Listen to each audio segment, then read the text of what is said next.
Hello అండి. సీజన్లో దొరికే పచ్చి జీడిపప్పుతో యమ్మీగా కూర ప్రిపేర్ చేసేద్దాము. ఒక చాపర్ తీసుకుని ఉల్లిపాయ ముక్కలు ఇందులో వేసుకొని సన్నగా తురుముకుని తీసుకోవాలి. చాపర్లో వేసుకుంటే అన్ని కరెక్ట్ సైజులో వస్తాయి. చక్కగా గ్రేవీకి కూడా చాలా బాగుంటుంది. స్టవ్ మీద మూకుడు పెట్టుకుని ఆయిల్ వేసి ఆయిల్ బాగా వేడైన తర్వాత ఉల్లిపాయ ముక్కల్ని వేసుకొని ఇవి వేగుతూ ఉన్నప్పుడు సన్నగా చీల్చిన పచ్చిమిర్చి ముక్కలు కూడా వేసుకొని వేయించుకోవాలి.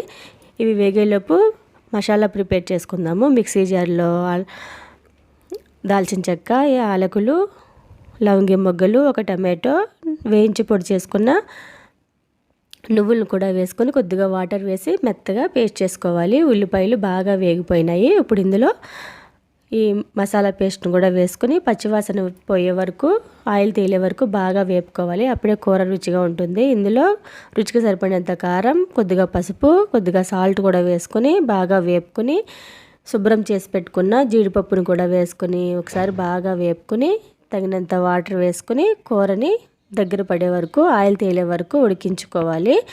ఇలా ఉడుకుతూ ఉన్నప్పుడే ఉప్పు కారాలు అవి సరిపోయిన లేదో ఒకసారి చూసుకుంటే ఎంతో టేస్టీగా ఉండే పచ్చి జీడిపప్పు కర్రీ రెడీ అయిపోతుంది. ఒకసారి ట్రై చేయండి.